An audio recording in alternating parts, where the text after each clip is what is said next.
ocasión tenemos el honor de presentar al doctor Israel Itzamán Jiménez Navarro. Él es médico psiquiatra adscrito al Instituto Jalisciense de Salud Mental, especializado en psiquiatría infantil y de adolescencia. Recibamos con un aplauso al doctor Israel.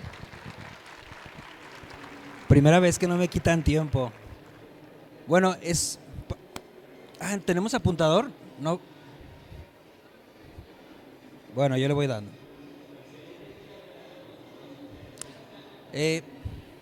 Espero en este breve tiempo poderles transmitir pues no es un cambio de paradigma, pero sí, créanme que este tema amerita una reflexión para cada uno de nosotros en cómo estamos llevando a cabo las intervenciones, particularmente los adolescentes. Les tengo una propuesta, les pido por favor que anoten en una hoja su correo para poderles pasar, si están interesados en la presentación, los manuales, porque es corto el tiempo y no quiero que estén distraídos. Bien, primera pregunta. ¿Cuál es la función más importante del cerebro? Me dijeron que no me podía mover de aquí, así que… ¿Sí me escuchan? ¿Cuál es la función más importante del cerebro?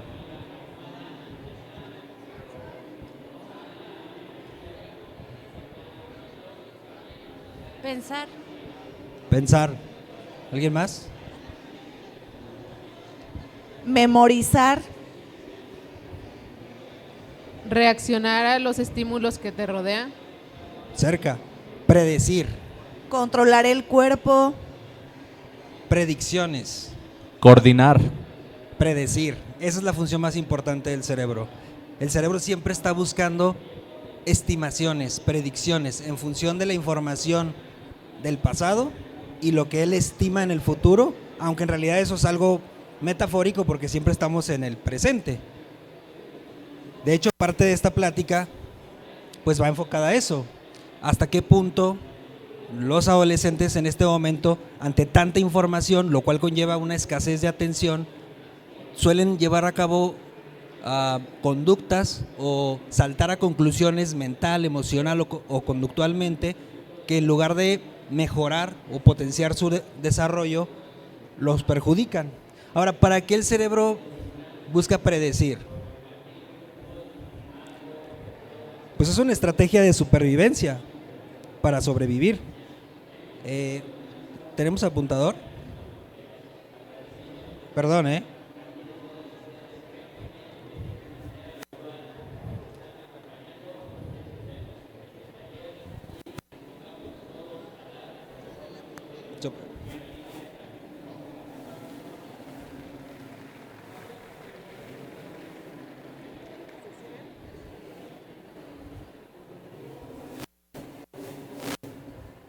Bien. No está bien.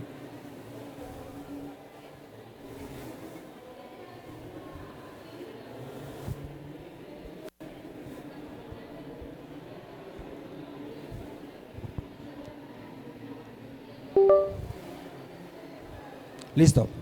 Entonces, la adolescencia, pues por supuesto que es un periodo, ustedes bien lo saben, de muchísimos cambios. Representa un gran riesgo y justo esos riesgos provienen de la falta de predicción que tiene esa persona, que en este caso es el adolescente, porque cuando asume que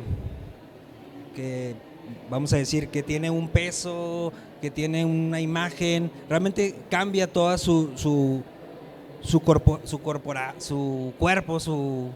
su forma de desenvolverse. Ustedes no me dejarán mentir, los chicos a veces de primaria, secundaria pueden experimentar esos cambios adaptativos, pueden experimentar síntomas depresivos y de ansiedad, y es las herramientas que se le dotan a ese chico lo que le va a conferir su capacidad para no desarrollar alguna enfermedad mental. Pero bueno, quiero hacer una revisión rápido. Verán, nosotros desde el 2014 ya se tenía una concepción de la importancia que tenía la adolescencia, y la UNICEF en el 2016 es una reunión de profesionales de la salud mental infantil aludiendo a que era importante ver a la adolescencia como una segunda ventana de oportunidad pero que no le podías dar las mismas intervenciones como a un niño. Y entonces se creó este programa que se llama AHA, ¿sí? Que es llevar a cabo una acción acelerada de estrategias para apoyar a los adolescentes. En Latinoamérica tenemos varios, y se hizo un consenso para llevar a cabo una estrategia y un plan de acción. Lo primero que nos encontramos es que necesitábamos involucrarnos, que parecía que no estaban funcionando las intervenciones con los adolescentes, y la pandemia, más que empeorar las cosas, vino a sacar a flote. ¿Qué pasó? Pensé que iban a regañar o algo así. Bueno, vino a sacar a flote las carencias a la hora de escuchar a los adolescentes. Esto se confirmó con el Informe Mundial sobre Salud Mental en el 2021, casi 2022, y entonces se renovó una estrategia, no nada más la de la AHA, sino el HAT, que parte de esta plática la hice en función de los parámetros y directrices para evaluar a los adolescentes, y también este programa de HAT, que es Helping Adolescents Thrive, ayudando a los adolescentes a prosperar, trae un kit. Y bueno, yo usé varios en esta charla usé varios de lo que van a encontrar en estas guías. Pero aún así nos estábamos quedando cortos. ¿Qué faltaba? Bueno, seguramente esto no les va a sorprender. Faltaba la socialización. O sea, realmente faltaba ese soporte social. El 11 de octubre, hace 2 semanas, posterior a la publicación de estos 2 documentos, donde se solicita, obvio, el apoyo y el soporte social, sobre todo a nivel educativo, pero incluso en una nueva agenda, sobre todo para Latinoamérica, es llevar a cabo los conceptos relacionados a la autogestión de salud mental a niveles del día a día. Es decir, nuestro problema no es que tengamos una crisis de enfermedad mental, y mucho menos una crisis de enfermedad mental en los adolescentes. Cuando decimos que hay una crisis de salud mental, no nos referimos a que hay muchas enfermedades mentales. Y es cierto, sí es cierto, los adolescentes tienen una alta prevalencia de muerte por accidentes o suicidios, pero estamos encontrando que el problema no está ahí. El problema está en que no hemos capacitado a estos adolescentes, tal vez porque ni siquiera nosotros lo sabemos, no sabemos ni siquiera cómo acompañarnos para autogestionar nuestra salud mental. Entonces, hace 2 semanas que sale esta publicación, es muy interesante porque, pues, insisto yo, no es un cambio como tal de paradigma, pero sí deja en claro que, primero, bueno, la escuela es fundamental para la promoción de la salud mental, pero también deja en claro que nos olvidemos un poquito de los términos. Verán, seguramente todos conocerán esta pirámide de prevención universal, que es la población general, y que intentamos darles estrategias para mejorar la salud mental.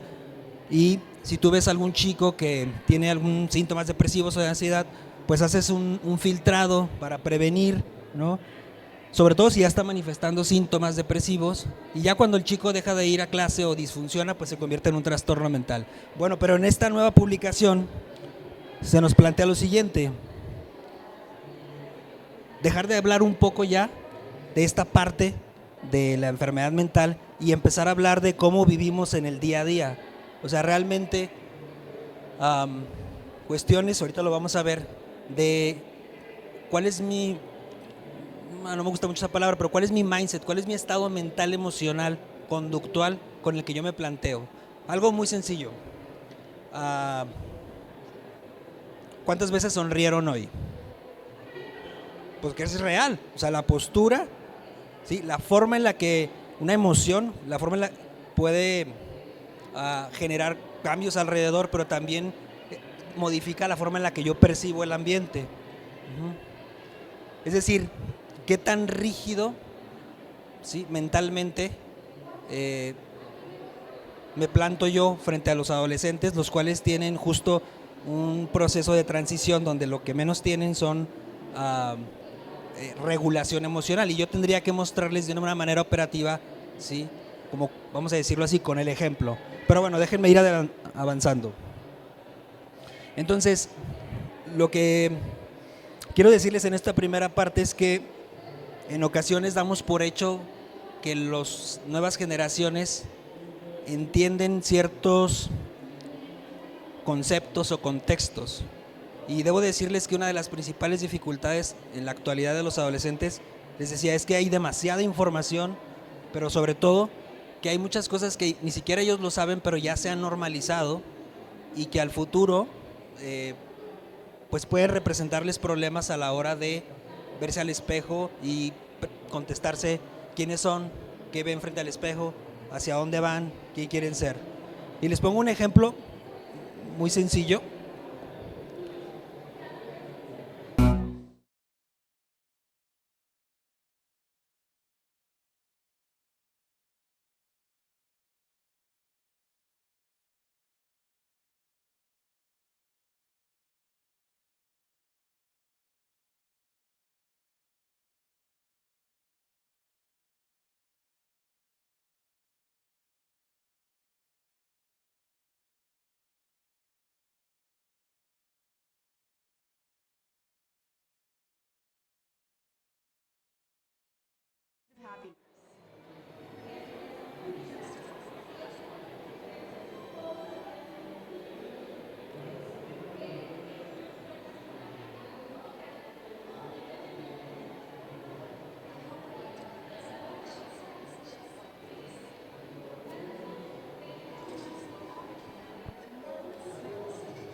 Bien, entonces es solo un ejemplo y me gusta ese concepto de Gunther Anders, de supraliminal, de cómo hay cosas que ya están normalizadas, porque no existe una nueva normalidad.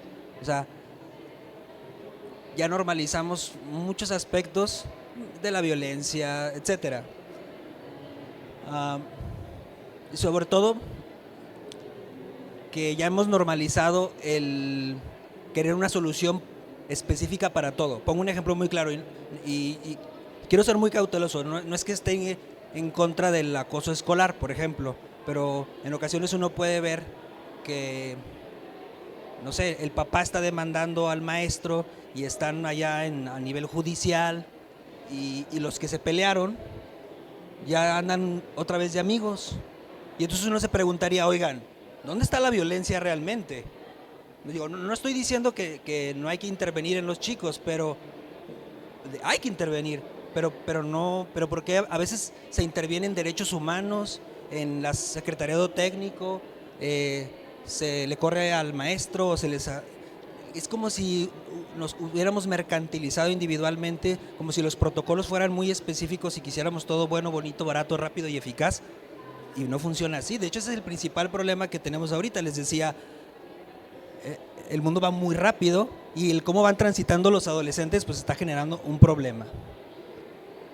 Nosotros obviamente en términos de un enfoque en ciclo de vida sabíamos que los factores de riesgo siempre están presentes a lo largo de la vida por los adultos o el ambiente que acompaña al adolescente.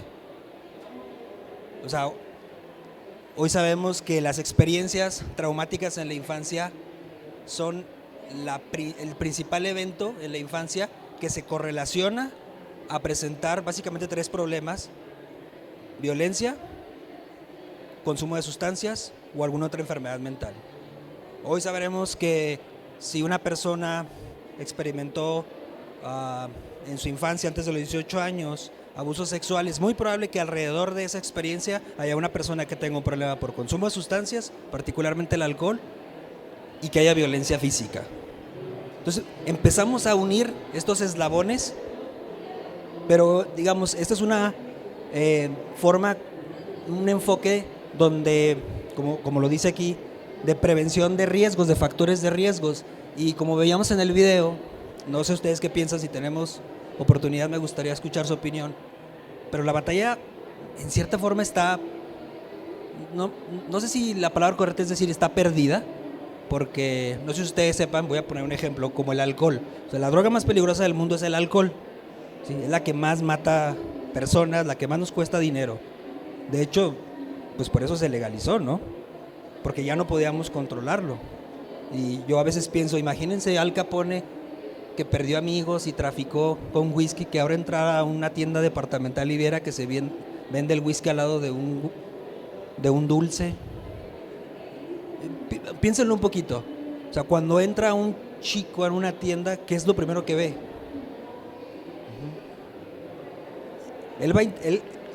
Un niño que va transitando va integrando ya todas esas imágenes, todos esos colores. No es una casualidad que estemos tratando de quitar o de poner señalamientos y colores, pero la verdad es que es muy complicado.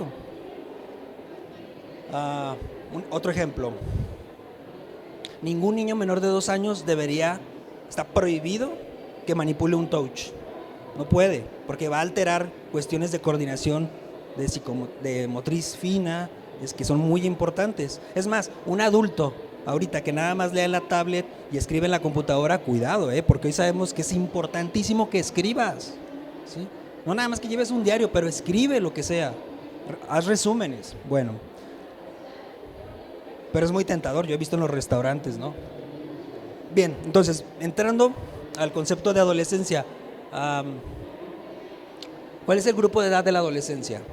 Porque la adolescencia no es una fase, ¿sí? Les decía, es una transición de niño a adulto. Y pues sí, o sea, una persona, un niño, pues requiere de muchas intervenciones y apoyo, pues probablemente hasta los 9, 10 años. Ahí empieza la adolescencia. Luego hay una adolescencia, digamos, temprana, que es de los 10 a los 15 años. Y a los 15 años el cerebro ya entra en un proceso donde empieza a encontrar varios personajes. Es como si volviera a ser un niño grande y ya busca más bien a sus pares. Ya el chico en la adolescencia, en los 15 años, se comporta de una manera diferente con ciertos grupos sociales. ¿Qué tan consciente es ese chico de esos personajes? Va a determinar cómo va a empezar su vida o su juventud, que aquí es paralelo. Y bueno, la adolescencia para nosotros termina alrededor de los 19, 20 años, pero vean cómo en términos de, pues si quieren, educativos, pedirle a un chico de 18 años que apenas está por salir de la adolescencia que elija una carrera, eso debería modificarse, porque incluso todavía hasta en la adultez joven, todavía hasta los 20, 24, que es cuando sabemos que termina el neurodesarrollo, pues están definiendo ciertos estados mentales, emocionales, conductuales. Entonces, si hablamos de la adolescencia, yo podría decirles que podríamos considerarlo desde los 10, conceptualmente hasta los 19, pero la realidad es que podríamos extendernos hasta los 24, porque entre los 19 y 24 habría que preguntar a una persona de universidad: ¿conoces tus rasgos de personalidad? Que ese es uno de lo que les quiero plantear hoy. Es muy fácil ahorita Hoy tenemos 5 dominios que integran 18 rasgos de la personalidad. Y bien podríamos decirle a los adolescentes, claro, primero habría que hacerlos nosotros, cuáles son tus rasgos de personalidad, de manera dimensional, desde una perspectiva psiquiátrica o de las neurociencias, cuáles son tus rasgos de personalidad, a qué dominio perteneces y cómo, ¿sí?, los afrontas. Bien, entonces el primer concepto que quiero que se lleven a propósito del acompañamiento en la adolescencia es un concepto que se conoce como top-down y bottom-up. ¿Lo han escuchado? Bueno, de entrada, este concepto de top-down, bottom-up nos dice que ya existe información en nosotros hasta los 9 años que viene de afuera hacia adentro, que es el famoso apego o sincronización bioconductual. Uno no sabe cómo, pero hay olores, cosas que te recuerdan a tu mamá o alguna situación y simplemente te hacen sentir bien. Es como, les voy a poner un ejemplo, espero que no traigan náuseas, pero es como el olor de las heces fecales. No sé si ustedes sabían que las heces fecales no huelen mal. O sea, la aversión a las heces fecales es aprendida. O sea, nunca van a ver a un niño de menos de 1 año o cambiándole el pañal o algo, haciéndole así de que no, al contrario, es más, hasta juegan con el lodo y con el Play-Doh y otras cosas. Claro, es a través de ese acompañamiento, y qué bueno, ¿verdad?, que les decimos, no, esa tensión conjunta donde el niño empieza a establecer ciertos patrones, ¿no? Claro, no podemos acceder a esos recuerdos, ¿verdad? Uno puede acceder a los recuerdos más o menos alrededor de los 3 años. No sé si ustedes se acuerden cómo aprendieron a la versión de sus heces fecales. Pero bueno, el punto aquí es que el chico llega a los 9 años ya con cierta información. Ustedes van a encontrar un adolescente, un preadolescente de 9 años, diciendo, es que no sé por qué cuando me gritan o cuando me pasan al frente, me duele la panza, ¿no? Pues sí, pues que puede ser que no lo sepa, pero él percibe cierta amenaza, y incluso hay mucha gente que cuando está muy estresada y preocupada es como si busca qué comer, porque es como si el cerebro, y eso existe, de hecho eso puede enviar a una depresión inmunometabólica. Es como si el cerebro dijera, bueno, va a haber amenaza, hay que comer, hay que buscar energía. Bien, el concepto de bottom-up, top-down es que al final sabemos que de abajo hacia arriba hay cosas que son imprescindibles, ¿sí? Sueño, ejercicio, nutrición. Es lo primero que uno tendría que evaluar, ¿no? Incluso antes que el sueño y la nutrición es el ejercicio, ¿no? Porque justo por eso surgió la función de la predicción, porque nosotros nos movemos. Pero si el cerebro tuviera que estar pensando cuánta fuerza colocar en tal rodilla, imagínense que yo tuviera que estar pensando cómo cargo esto, cómo hablo y luego el micrófono, no. Entonces, ¿qué hizo el cerebro? Hizo compartimientos, que es lo que se llama memoria procedimental, ¿no? O sea, aprendemos algo y ya lo hacemos como inconsciente. Bien. Y sin embargo, aunque es inconsciente, ustedes bien podrían saber por qué de repente tienen ansiedad. Hay mucha gente que sabe que, no sé, le duele la panza o tiene cierta alergia, y es como si la ansiedad se proyectara de abajo hacia arriba, ¿sí? Y la persona también puede hacer un proceso de top-down, es decir, de ser consciente de qué está percibiendo como una amenaza, es empezar a tener ese diálogo interno. Bueno, no me entretengo aquí mucho. Les decía, este proceso es desde la primera semana de gestación, y entrando a la adolescencia, sin meterme mucho en la parte de las neurociencias, el cerebro va haciendo esos compartimientos que la doctora Feldman le llama sincronización bioconductual, y nos muestra cómo un bebé, por ejemplo, desde las primeras 2 semanas ya tiene un patrón específico de cómo va a reaccionar con su mamá y con su papá. Incluso eso lo va a llevar a saber con quién con quién se va a identificar, con quién va a tener más empatía, y eso le va a dar dirección hacia qué tipo de grupo social o de adolescentes él va a convivir y con cuáles va a intimar más, ¿no?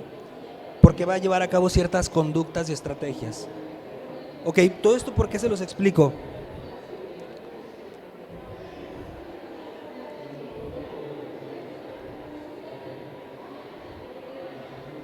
Un primer enfoque para acompañar a un adolescente, y claro, ustedes tienen que pasar por ese proceso primero, es que tengan conocimiento de estos tres conceptos.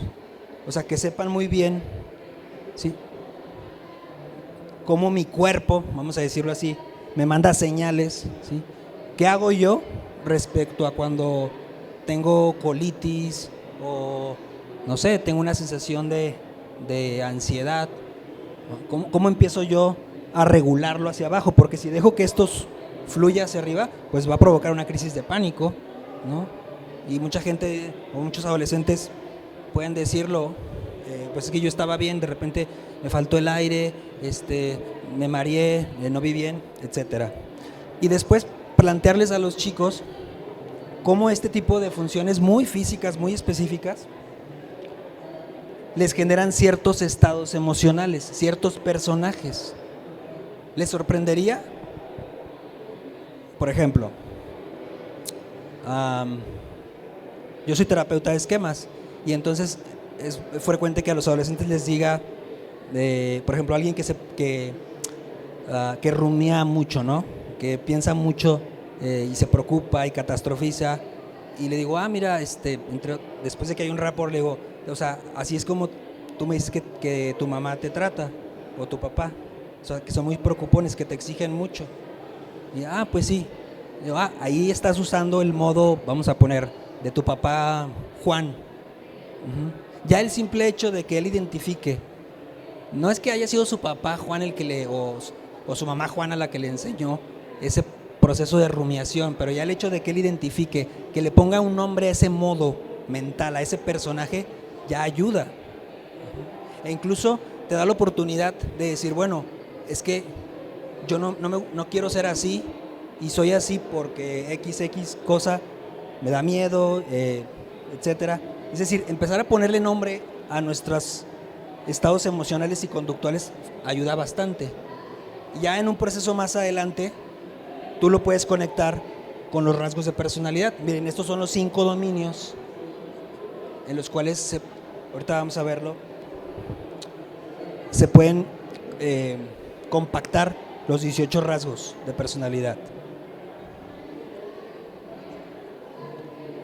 Bien, esto nada más lo pongo para que se den cuenta cómo el acompañamiento requiere realmente de un esfuerzo consciente para estar cerca de ese adolescente. Y cuando digo consciente me refiero a que en realidad haya un acto deliberado de querer estar ahí, pues, que sea genuino. Porque muchas veces, no sé, por ejemplo, los papás dicen, no, pues es que yo sí juego con él. No es cierto. O sea, tú los ves que están ahí jugando o agarrando el control, pero no están poniendo atención en el juego. O sea, están pensando en otras cosas y eso lo detecta, sobre todo un adolescente. Y es muy fácil, pues, perder la atención si no estamos acostumbrados. Y miren, este es un test Watch de this atención short selectiva. film and No sé si try lo to han spot the visto. change. Only one Se thing will proyecta una change. imagen y algo va a cambiar en la imagen.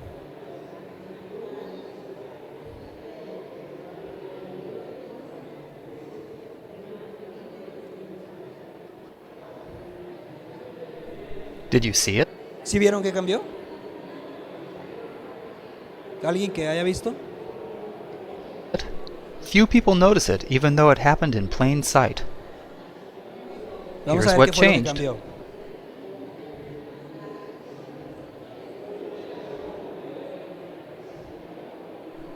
We think changes draw attention, but we don't realize how much we can miss. We're blind to our own change blindness. Now that you know what's changing, you can actually see the change happening. It just doesn't draw your attention automatically. Watch it Vamos a again. verlo de nuevo.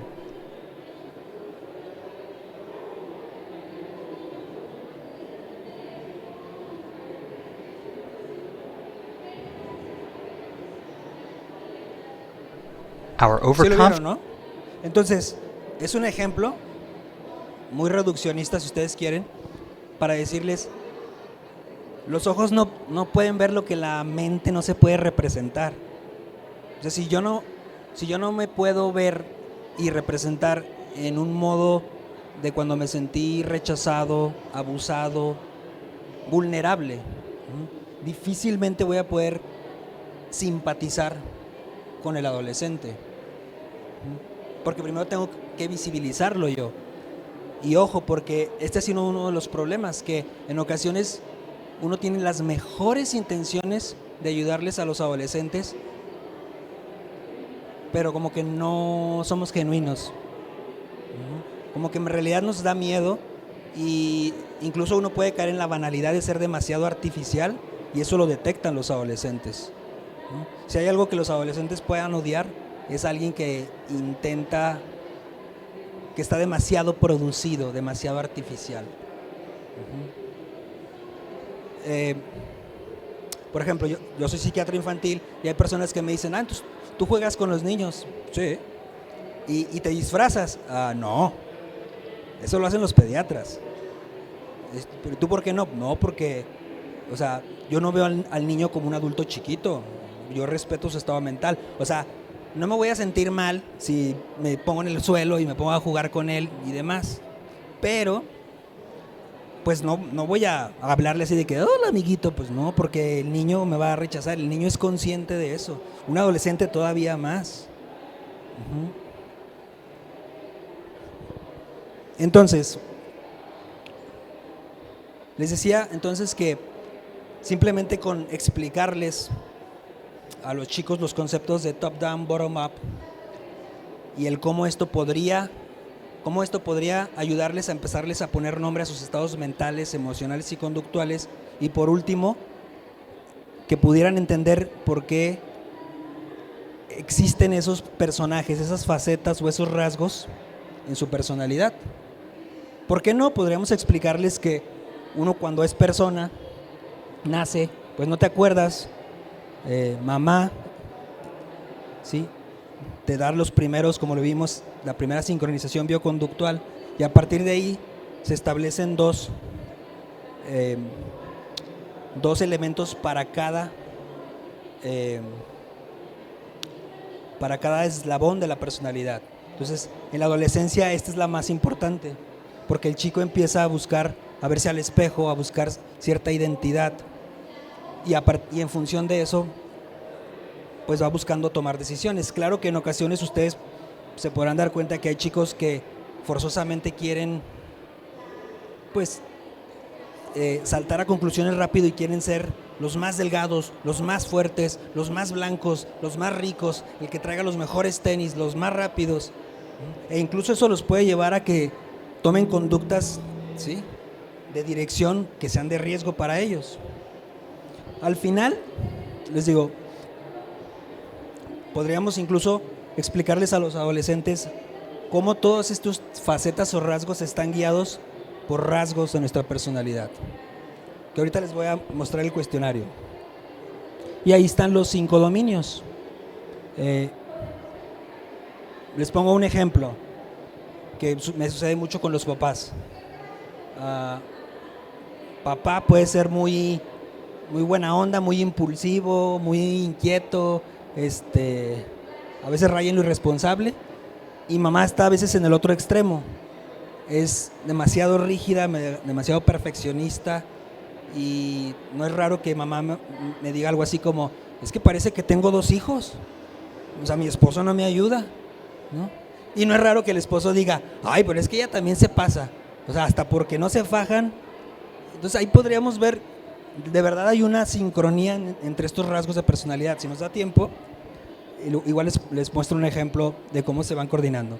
Entonces pasemos a la parte crucial de la plática, que es el acompañamiento. Les decía que es un acto verdaderamente genuino por estar presente o comprender un tanto de la realidad del otro.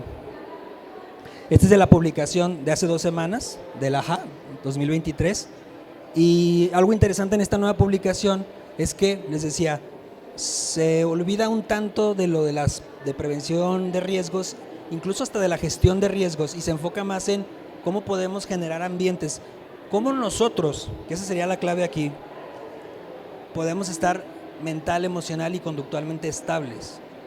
Piensen ustedes ahorita, o los que nos están viendo, ¿cuál es su nivel de armonía, de paz? Y si no lo tienen, ¿qué están haciendo, ¿sí?, para darse ese nivel de paz y de armonía? Porque la felicidad, como me dijo un chico, muy sorprendido de que, ¿cómo? ¿No se puede llegar a ser feliz? Y yo, pues sí, pero no se puede llegar a estar constantemente feliz. Le puse un ejemplo también muy digestivo y le dije, mira, pues es que es como si me dijeras que tienes mucha hambre y te comes un pastel y eso pues te siente padre, o cuando te estás haciendo el baño y relajado, eres feliz, pero no puedes estar así todo el tiempo. O sea, la felicidad es una emoción, no tiene nada que ver con tu cognición ni con tu conducta. Entonces, les decía, ustedes pregúntense ahorita, preguntas serias. ¿Les gusta cómo viven? ¿Les gusta lo que piensan, lo que sienten? ¿Les gusta? ¿Le están diciendo sí a las cosas que le quieren decir sí y no a las que no les quieren, a las que les quieren decir no? Que son preguntas muy básicas, pero que son las preguntas que si somos muy estrictos tendría que estarse planteando un adolescente. Pero para eso, insisto, pues nosotros tenemos que empezar a desarrollar estas habilidades. Bien. En ocasiones no nos damos cuenta, como les mostraba en el video, pero simplemente nuestra comunicación, que dicho sea de paso, el 70% es no verbal,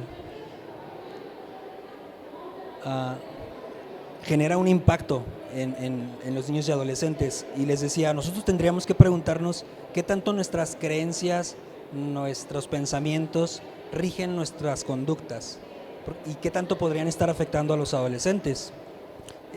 Justo cuando se planteó lo de la segunda ventana de oportunidad en los adolescentes, se hizo este experimento social y a mí me pareció muy interesante. Yo no creería que en este tiempo pues hay ese nivel de negligencia.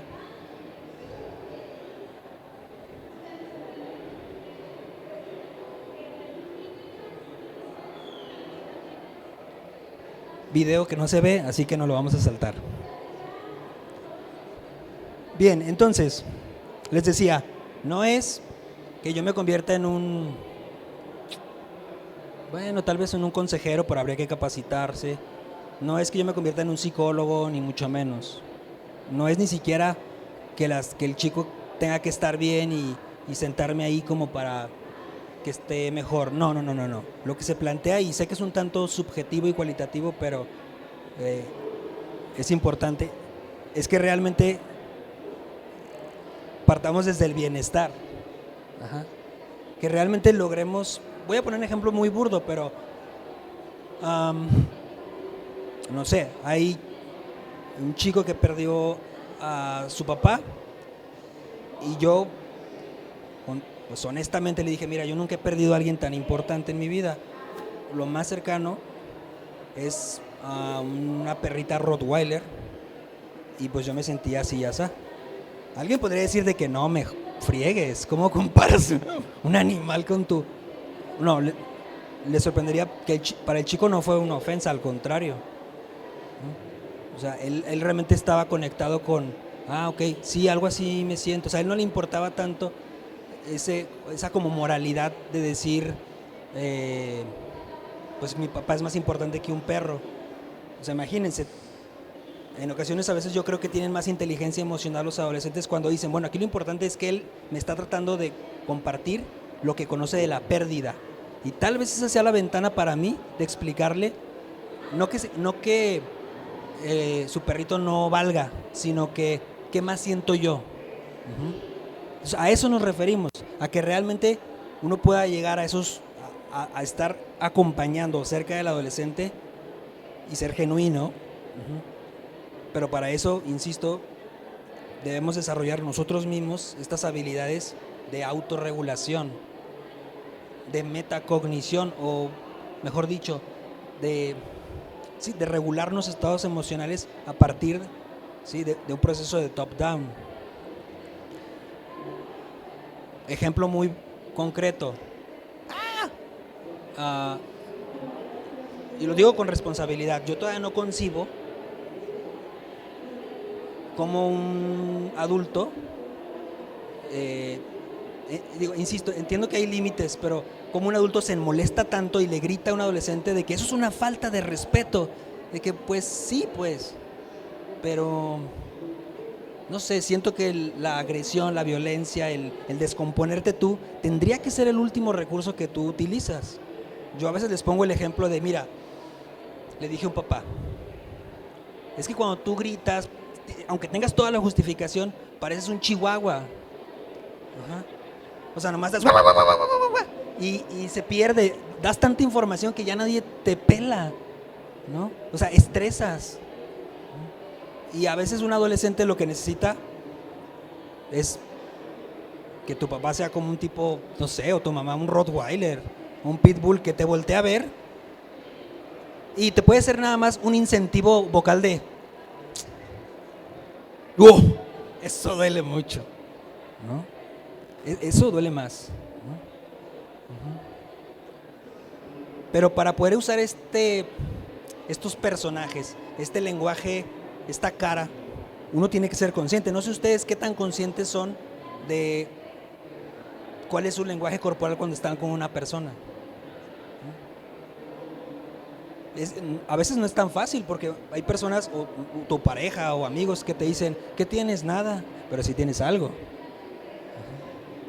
Y eso ya genera problemas, ¿no? Porque hay un espacio ahí que no se cubre, pues. Bien.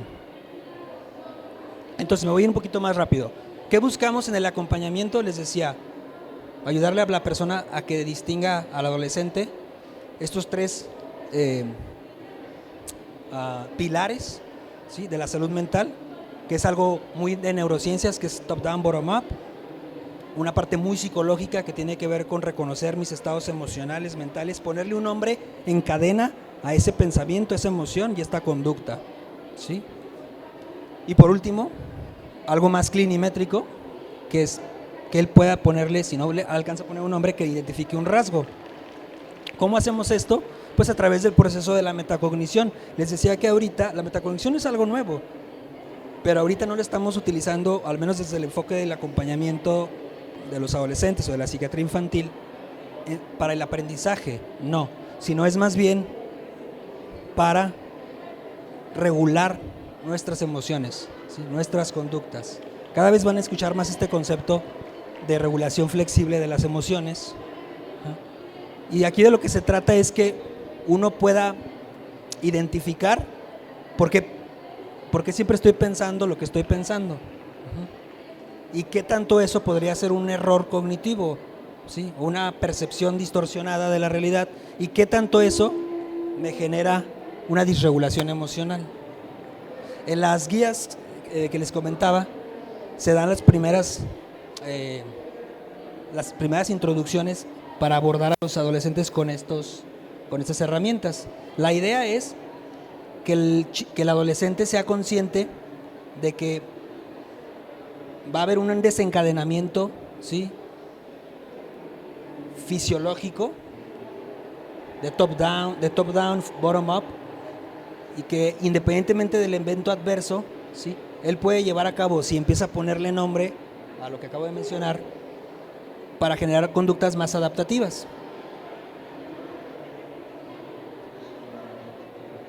Bien, miren, este sería como en los pasos. Entonces, buscamos que el chico reconozca y que sepa qué son los errores de pensamiento, cuáles son las distorsiones cognitivas y cómo esas distorsiones cognitivas se manifiestan en sus pensamientos, en sus sentimientos, en sus emociones, físicamente, y qué efectos tiene al final en su modo, en sus rasgos, para que le empiece a poder poner nombres. No sé si ustedes han escuchado, pero esto ya lo habían hecho los adolescentes desde hace mucho tiempo, cuando hicieron su página de internet para Ana y Mía, que hacían referencia a la anorexia y a la bulimia. Y bueno, pues creo que les estamos copiando un poco, porque ahora lo que les planteamos es, ok, ponle un nombre a tu ansiedad, tu amiga ansiedad. Es más, ponle apellido, porque de esa manera es más fácil gestionar.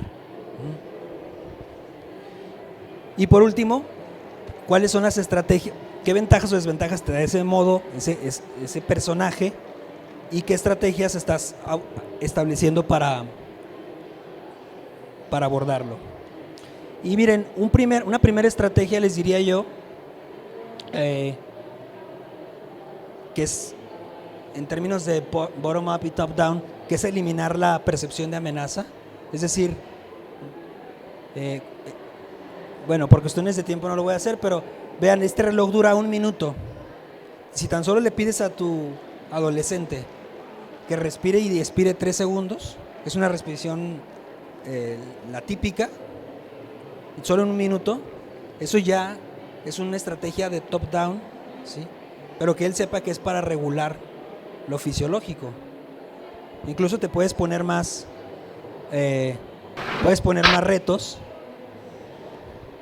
que a los adolescentes les encantan los retos,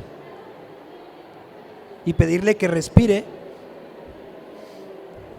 y que aguante la respiración. Esto es para evaluar pues la capacidad de los pulmones, y yo lo utilizo para que los chicos se den cuenta que, por ejemplo, un chico con ansiedad, ¿sí?, o con depresión no alcanza a llegar hasta estos niveles. Y claro, también tiene que ver, por ejemplo, si estás planteando ayudarle al chico para que duerma mejor o para que haga deporte, también eso impacta en tu respiración. Pero vean, entonces es ir conectando ciertas estrategias. Yo a veces les digo a los chicos que pasen un rato en el celular, en la consulta, media hora, y luego que regresen y hagan este test, y eso impacta. Luego les pido que estén 10-20 minutos haciendo el otro, de 1 minuto respirando, y luego vuelvan a hacer este, y mejora tu capacidad respiratoria. Entonces, hoy estamos estableciendo muchas estrategias. Algo primordial sería también, y que a los adolescentes les encanta, es enseñarles de los errores de pensamiento. Y podemos utilizar, o bueno, yo utilizo mucho videos. Creí que iba a ser muy feliz el día que se fuera Skinner, pero ahora tengo una extraña sensación de cosquillas en la nuca, como piquetes. Es la culpa. Te sientes culpable porque por ti un hombre perdió su trabajo. Sí, debe ser la culpa. Bueno, un tipo de error cognitivo frecuente que es el estilo atribucional, y es que solemos darle explicaciones a cosas con una sola explicación. Por ejemplo, en este caso, por culpa de Bart corren al director de su escuela, y Lisa le dice, te duele la cabeza porque por tu culpa corrieron al director, y ya Bart dice, sí, debe ser por la culpa, aunque está ahí la arañita, ¿verdad? Entonces, insisto, es irles enseñando a los adolescentes a hablar de este tipo de errores de pensamiento. Otro error cognitivo muy frecuente todavía en los adolescentes, que es el personalizado, y es que siente que ir a un psiquiatra o un psicólogo es su culpa y que los van a culpar a ellos. ¡Qué bien! En fin, ¿por qué no tomas terapia? No necesito Bueno, no se terapia, escucha estoy bien, pero yo les voy a pasar los videos. Otro que esto ayuda mucho, sobre todo a los adolescentes que son muy impulsivos, es el sesgo de salto a conclusiones. De que a veces es importante, no está mal sentirse mal, y a veces yo les digo, y lo digo con mucha ética, les digo, mira, duérmete un ratito, para eso es el medicamento. O sea, no está mal sentirse mal, mañana vemos. No saltes a una conclusión ahorita. No sé si es correcto, pero hubo un chico que me dijo, ¿me puedo suicidar poquito? Y yo, ¿what? Sí o no, o sea, nada más dormirme poquito. Ahí yo me tuve que mentalizar y hacer una estrategia metacognitiva de, a ver, tranquilo. O sea, no es la mejor forma de usar el concepto de suicidio, pero no está tan equivocado. O sea, él no concibe el suicidio como una muerte, él lo está usando como para definir el que a veces tengo ganas de matarme y me puedo matar poquito yendo al gimnasio, aunque me duela, o dormirme. No sé ustedes qué piensen, al final pues le dije que sí y no se quería tomar el medicamento y al final sí se lo tomó y le ayudó. Igual, les paso yo muchos videos a los chicos de cómo en ocasiones la amiga no te saludó, tu mejor amiga, o no te felicitó, y eso puede provocar muchísimos problemas y les digo, oye, acuérdate de que tú tienes un tal nombre, tal modo, y te empiezas a enojar y saltas a conclusiones demasiado rápido. ¿No? ¿Ya? Ok. Último.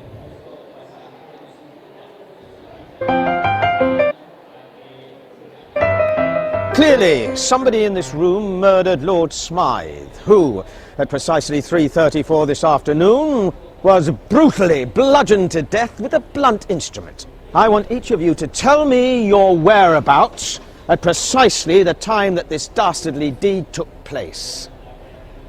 I was polishing the brass in the master bedroom. I was buttering his lordship's scones below stairs, sir. Why, I was planting my petunias in the potting shed. Constable, arrest Lady Smythe. But how did you know? Madam, as any horticulturist will tell you, one does not plant petunias until May is out. Take her away. Bueno, ¿ustedes se dieron cuenta por qué acusó a la señora?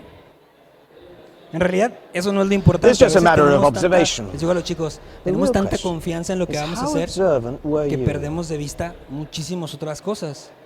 En este ejemplo, se cambiaron 21 cosas y no sé si ustedes lo notaron. Clearly, somebody in this room murdered Lord Smythe, who, at precisely 3:34 this afternoon, was brutally bludgeoned to death with a blunt instrument.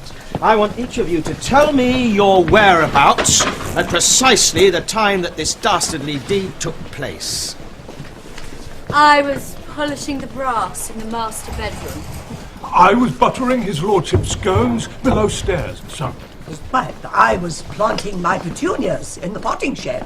Constable, arrest Lady Smythe. Perdón, me quería ponerles este video porque con esto yo les explico mucho a los excelentes de que ves por qué es tan importante a veces dejar esperarse un poco, dejar que el tiempo pase, porque hay muchas cosas que tú no sabes por qué suceden, sobre todo aquí cuando hablamos de un autocuidado, por ejemplo, espiritual. Yo les digo, mira, este es un buen ejemplo de que los tiempos de Dios son perfectos. A veces uno no sabe por qué pasan las cosas. Todo tiene una causa, solo que no sabemos por qué. Pero al final yo les digo, pero sigues en el juego. Bien, este es el cuestionario para lo de la personalidad. Insisto, espero que por ahí escriban sus correos para mandarles yo la prueba. No necesita ninguna capacitación y los invitaría a que vieran este video.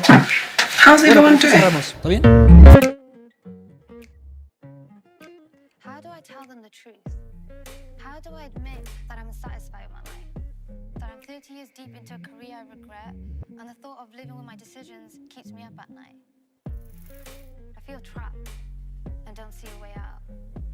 But I'm afraid that if I say something, I'll be hurting my family and letting everyone down. I can't do that. So I won't let these thoughts escape my mouth. I'll just say what I always say, that everything's going well and I'm doing fine right now. Because if I confess, then all that would do is cause my wife stress. The doubts will become bigger, lead into more uncertainty, create more mess. So I'll just keep it all inside and be strong for the family. Yes, I think that's what's best. If I just keep working and providing, then everything will figure itself out, I guess. I'm stressed and overwhelmed. I feel like I do so much for this family and I do it all by myself. Se los envié su correo. Fue parte de la campaña para promover a las personas y decirles, es importante empezar a hablar. Muchas gracias.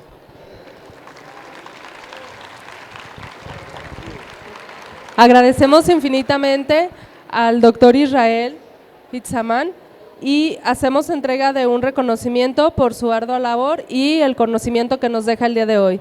Muchas gracias, doctor.